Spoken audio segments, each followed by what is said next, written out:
Welcome to Con-Vey. We're at the South Bay this morning talking about our automated panel repair line.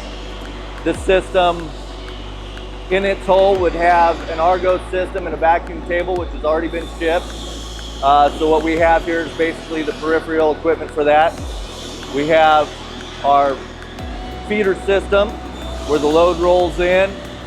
A lift hoist will take the load of uncut panels, feed with vacuum belts and a vacuum feed system, a pincher that will grab the panel and shoot it out onto some 4-inch rough top belts. The system also has a accumulator that will hold the panels once it gets to a certain height, continue feeding while the hoist is able to drop and receive the next load of panels. When it leaves there, it'll go out onto the vacuum table, which is not here, get processed, get repaired. When it leaves the vacuum table, it heads out. There's a tipple, down tipple system that will take any rejected boards and will dump them in a reject bin.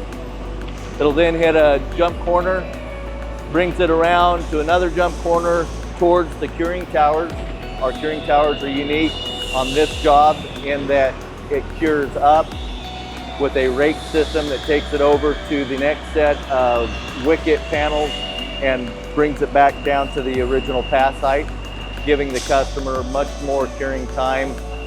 The system then takes it out on belts, brings it towards the next tipple, which is generally ran in the down position.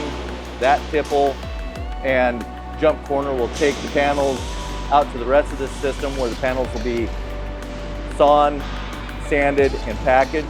If there's an issue at any point downline that stops the system, the tipple will go up.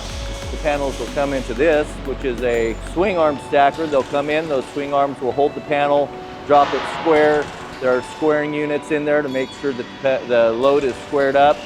And as this system drops, it'll bring it down to chains where it's rolled out to a forklift pickup point.